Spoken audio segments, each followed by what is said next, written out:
hanya membantu seorang kakek menyeberang jalan dengan santai. Namun, tindakan ini ternyata langsung mengubah hidupnya.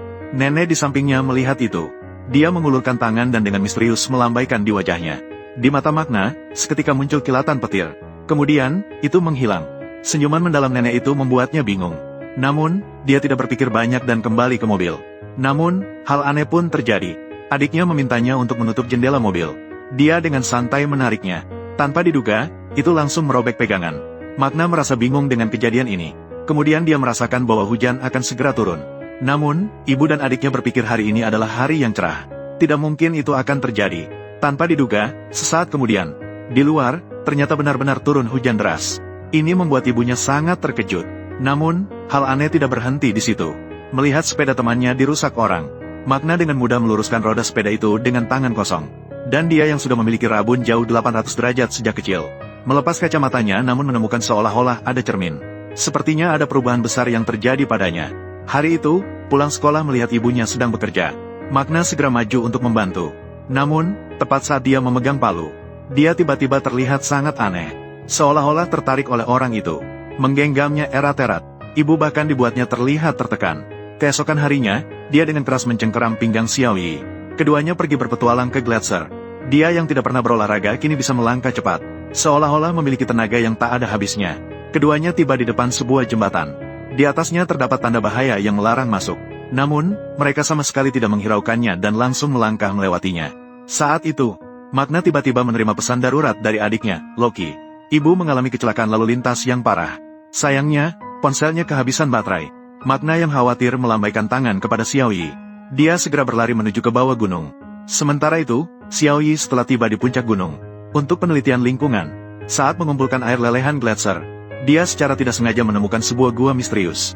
Dia segera mengambil foto. Kemudian dia dengan penasaran masuk ke dalam gua. Di dalamnya, dia menemukan sebuah basis misterius.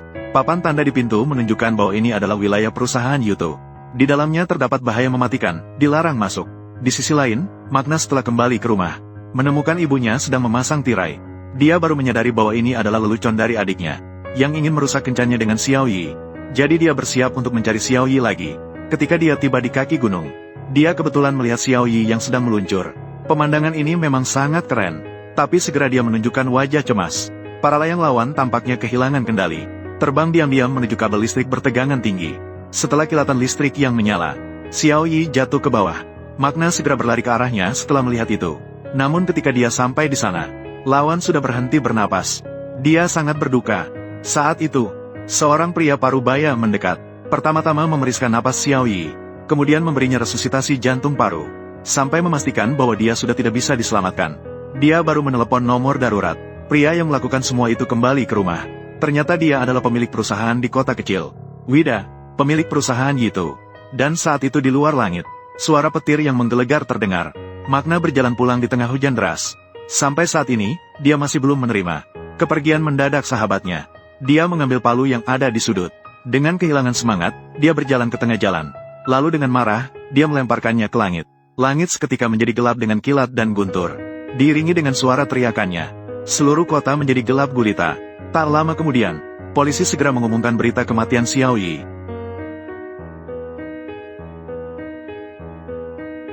Magna mendengarnya dengan wajah bingung. Dia menyaksikan sendiri Xiaoyi menabrak kabel listrik tinggi. Tapi mengapa polisi harus menyembunyikan hal ini? Menipu masyarakat? Namun, polisi wanita itu dengan tegas menyatakan, kasus ini sudah ditutup, tidak perlu diselidiki lagi. Magna meragukan kematian Xiaoyi. Pasti ada sesuatu yang tersembunyi. Dia pun memutuskan untuk menyelidiki hal ini dengan jelas. Namun, keesokan harinya, Wida justru menemui ibunya. Ternyata itu adalah palu yang dilemparkan Magna, yang merusak mobilnya. Ibunya pulang ke rumah dan langsung menegurnya. Namun, Magna merasa tidak percaya. Karena di peta, jarak antara dua titik itu mencapai 1.500 meter. Perlu diketahui bahwa rekor dunia hanya 86 meter. Untuk membuktikan dirinya tidak bersalah, dia membeli palu baru. Lalu dia melemparkannya dengan sembarangan. Palu itu tiba-tiba menghilang lagi di langit. Dia melangkah sambil mengukur jarak. Tak disangka hanya melempar sembarangan. Dia melemparnya sejauh 540 meter. Ini benar-benar seperti kekuatan super. Sementara itu, Wida sedang di rumah menghadap palu itu, dan berdiskusi dengan istrinya tentang kematian Xiaoyi. Ternyata kematian mendadak itu benar-benar ada hubungannya dengan Wida. Karena Xiaoyi menemukan rahasia yang dia sembunyikan di gua. Dia terpaksa harus menghabisinya. Tapi bagaimana dia membuat Xiaoyi menabrak kabel listrik? Sepertinya Magna sudah menyadari sesuatu. Jika tidak, dia tidak akan menggunakan palu untuk menghancurkan mobilnya sebagai peringatan. Namun sebenarnya Magna tidak tahu tentang tindakan yang tidak disengaja ini. Dia sama sekali tidak menyadarinya. Dia menemui ayah Xiaoyi, berusaha untuk mendapatkan beberapa petunjuk di sini. Namun, orang itu menganggap dia hanya seorang pelajar. Sama sekali tidak mungkin menemukan informasi yang berguna. Dalam kemarahan, Magna mendorong mobil di depan pintu. Hal itu membuat orang itu terkejut. Segera mempersilakannya masuk untuk berbincang. Pria itu memberikan semua data yang dikumpulkan putrinya semasa hidup. Semua ditunjukkan kepada Magna. Tanpa terkecuali, hampir semuanya adalah laporan yang berkaitan dengan perusahaan Yuto. Ternyata sejak perusahaan Yuto pindah ke kota kecil ini, di sini, pencemaran lingkungan semakin parah. Ini sudah mengancam nyawa penduduk sekitar. Meskipun pihak lain bersikeras menjelaskan bahwa itu tidak ada hubungannya dengan mereka. Namun, Xiaoyi percaya bahwa kenyataannya tidak demikian. Jadi, dia terus berusaha untuk mengungkap limbah dari perusahaan Yuto. Pada saat itu, Magna akhirnya menyadari, kematian Xiaoyi tidak terlepas dari hubungan dengan perusahaan Yuto. Dia pasti akan menyelidiki masalah ini dengan jelas. Namun, keesokan harinya, Magna ditabrak saat menelpon sambil menyeberang jalan. Dia tidak sengaja terlempar oleh truk pengangkut. Namun, setelah dibawa ke rumah sakit, dokter mengatakan bahwa dia tidak terluka sedikit pun. Bahkan goresan di tubuhnya sudah sembuh seperti semula. Mereka terpaksa menyebut fenomena ini sebagai keajaiban medis. Namun ada yang senang dan ada pula yang sedih. Berita bahwa anak laki-laki itu tidak terluka sampai ke telinga Vida. Dia yakin bahwa Magna bukanlah manusia biasa. Karena saat itu dia menyaksikan kecelakaan itu secara langsung. Dia berada di lokasi dan menyaksikan semuanya. Untuk mengetahui lebih jelas tentang Magna, Vida mengundang mereka sekeluarga untuk makan di rumahnya. Malam itu, Magna dan adiknya diundang ke rumah Vida. Mereka mengira itu adalah sebuah pesta biasa. Namun, mereka tidak menyangka bahwa hanya mereka berdua yang diundang. Hal ini membuat Magna segera waspada. Namun, segera di depan meja yang penuh makanan, dia tidak bisa menahan diri untuk tidak melonggarkan kewaspadaannya. Dia menghabiskan semua hidangan lezat di meja. Seiring dengan berjalannya pesta ke bagian akhir, keluarga Vida bersiap menggunakan siasat wanita cantik. Mereka berencana untuk memabukkan Magna terlebih dahulu, kemudian mendapatkan rahasianya. Namun, seiring dengan gelas demi gelas minuman keras yang diminum, kakak berambut pirang itu tidak tahan lebih dulu. Sementara Magna tampak tidak terpengaruh, seolah-olah minum air. Melihat situasi ini, Vida terpaksa menggunakan jurus pamungkas. Dia menuangkan segelas anggur madu dari zaman kuno. Ternyata, setelah Magna meminumnya, dia langsung tampak bingung. Istri Vida yang berada di samping melihat kesempatan itu sudah matang, bersiap untuk melanjutkan serangan. Mencari tahu latar belakang Magna. Magna memberitahu wanita itu bahwa dia kuat seperti banteng, dan ingin mengadu kekuatan dengan mengangkat tangan. Namun, detik berikutnya dia langsung dipermalukan. Tidak peduli seberapa keras dia berusaha, dia tidak bisa menggerakkan lawannya sedikitpun. Bahkan dia masih merasakan kekalahan yang samar. Magnaten merasa situasinya tidak baik. Dia segera mengerahkan seluruh tenaga yang dimilikinya. Namun, saat dia menundukkan kepala untuk bersiap-siap, dia melihat pemandangan yang aneh.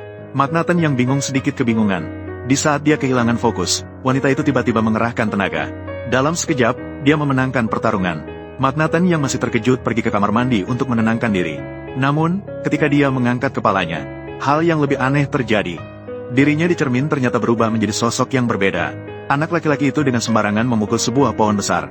Ternyata, dia membuat lubang sebesar mulut jaring di batang pohon. Namun, dia tidak terluka sedikit pun. Namun, itu baru 10% dari kekuatannya. Kemudian, dengan satu pukulan yang sangat kuat, sebuah pohon besar pun roboh dengan keras. Magnaten ingin mencari tahu, mengapa dia tiba-tiba memiliki kekuatan yang begitu besar. Dia mencoba mencari petunjuk di internet. Salah satu gambar menarik perhatiannya. Terlihat seorang nenek mengusap dahi Thor, dewa petir. Dia tanpa sadar teringat pengalaman beberapa hari yang lalu. Dia segera pergi ke supermarket, mencari nenek yang sebelumnya menyentuh dahinya. Pihak lain juga dengan tegas mengungkapkan segalanya. Ternyata Magna adalah reinkarnasi dari dewa petir Thor. Hari itu hanya membantunya membuka mata batin, membangkitkan kekuatan dewa petir. Musuh bebuyutannya, suku raksasa, sedang merusak lingkungan. Dan yang harus dilakukan Magna adalah menghentikan mereka. Kata-kata ini membuat Magna yang bingung semakin bingung. Dia sama sekali tidak mengenal suku raksasa. Namun, mengingat kejadian aneh di rumah Vida semalam, dia sudah memiliki dugaan di dalam hatinya. Dan keluarga Vida sejak terakhir kali menguji Magna, juga memastikan bahwa dia bukan manusia biasa. Namun, apakah dia salah satu dari para dewa atau suku raksasa? Saat ini masih belum bisa dipastikan. Maka Vida memutuskan untuk menggunakan kekuasaan kepala sekolah untuk mengadakan kegiatan berkemah di luar kelas Magna. Ingin memanfaatkan kesempatan ini untuk menguji identitasnya lagi. Jika dia sejenis, maka semua akan senang. Dan jika musuh, maka akan segera dihabisi. Lalu menciptakan kecelakaan mendaki untuk menutupi kejahatan. Ternyata, begitu Magna masuk ke dalam kemah, dia langsung dihentikan oleh Vida yang sudah menunggu lama. Dia meminta Magna untuk membantu menyiapkan bahan makanan malam ini. Magna dengan terpaksa setuju. Melihat keterampilan memotong daging lawan yang mahir, Vida tidak lagi menyamar. Menanyakan kepada Magna apakah dia masih ingat perang kuno itu, dan apakah dia adalah salah satu dari para dewa. Magna juga langsung mengungkapkan kartu, mengakui bahwa dirinya adalah reinkarnasi Dewa Petir Thor, dan semua kejahatan yang dilakukan oleh keluarga Vida pasti akan mendapatkan hukuman. Setelah mengatakannya, dia menabrak lawan dan pergi dengan anggun. Pertarungan antara para dewa dan raksasa juga secara resmi dimulai saat ini. Vida memberitahu berita ini kepada istrinya. Mereka segera memutuskan untuk menghilangkan Magna. Terlihat Vida berbisik pelan di telinga anjing hitam besar. Segera anjing hitam itu berlari ke arah Magna. Tak lama kemudian, satu orang dan satu anjing bertemu di kaki gunung. Pertarungan sengit tidak dapat dihindari. Anjing jahat menunjukkan taringnya yang tajam. Matanya bersinar merah penuh nafsu darah. Pada saat Magna berkedip, lawan sudah menyerangnya dengan ganas. Menganga dengan mulut besar yang berdarah, terus-menerus menyerang. Magna berjuang sekuat tenaga untuk melawan. Ingin meraih kayu di sampingnya untuk membalas. Namun anjing jahat itu sama sekali tidak memberinya kesempatan untuk bernapas. Menggigit erat lengan Magna. Magna mengeluarkan teriakan memilukan. Di tengah rasa sakit, tiba-tiba muncul kekuatan yang hebat dalam dirinya. Segera ia memegang dagu anjing jahat itu, dan berhasil merobek mulut besar lawan menjadi dua. Ketika Vida datang mencari anjing hitam, dia melihat pemandangan yang mengejutkan. Binatang buas kuno yang pernah menakutkan kini tergeletak mati di padang liar. Sungguh meremehkan Magna, dan rencana baru yang ditujukan padanya segera akan dimulai. Gadis itu menyerahkan foto pribadinya kepada pacarnya. Tak disangka, setelah melihatnya, dia langsung membawanya ke sebuah pabrik terbengkalai. Gadis itu naif mengira pacarnya akan memberinya kejutan. Tanpa disadari, dia sudah terjebak dalam bahaya. Tiba-tiba, pupil pacarnya berubah menjadi emas. Dia terus-menerus meminta maaf. Namun, wajahnya menunjukkan ekspresi ganas. Saat pria itu bersiap untuk menarik tangannya. Untungnya, Magna tiba tepat waktu. Tanpa bicara, dia mengangkat palu dan memukul, menghancurkan pria brengsek itu ke tanah. Namun, saat dia bersiap untuk menegakkan keadilan, gadis itu tiba-tiba menghalangi di depannya, memohon kepada Magna untuk memberi pacarnya kesempatan. Sungguh, bunga ditaruh di atas kotoran sapi. Namun, momen penundaan ini, buff besar Veda juga tiba di sini tanpa disadari. Sebagai musuh bebuyutan, kedua orang ini sudah sampai pada titik saling membutuh. Mari kita adakan duel sejati antara pria-pria. Pukulan Magna yang sebesar karung menghantam wajah Veda, menghasilkan suara benturan seperti logam. Namun, tak disangka, dia tidak terluka sedikit pun. Dia bahkan menunjukkan ekspresi menikmati. Segera, Vida melambaikan tangan dengan lembut untuk menjauhkan diri. Kemudian, sebuah serangan mematikan langsung saja melempar Magna ratusan meter. Dia jatuh dengan keras ke tanah. Ternyata, yang disebut Dewa Petir juga tidak lebih dari ini. Vida langsung menekannya ke tanah dan menggosoknya dengan keras. Kemudian mengangkat Magna di udara, bersiap untuk mengirimnya ke barat laut. Pada saat kritis ini, Magna tiba-tiba meledak dengan kekuatan yang besar. Segera, dia mengangkat lengannya dan berseru. Tak terhitung kilat berkumpul di kedua tangannya dalam sekejap. Seolah-olah Dewa Petir telah turun. Saat itu, langit dipenuhi awan gelap dengan kilat dan guntur, diiringi dengan Magna yang menghantamkan kedua tangannya ke bawah dengan keras. Sebuah petir menyambar ke bawah dan langsung melempar kedua orang itu. Serangan besar ini dengan jarak 66 meter cukup kuat, namun, tidak terlalu ramah bagi si penyihir. Keduanya mengalami luka parah dan pingsan. Tak lama kemudian, hujan deras mulai turun dari langit. Magna pertama kali mendapatkan kesadaran. Jarinya mulai bergetar ringan. Sepertinya perang ini akan segera dimulai lagi.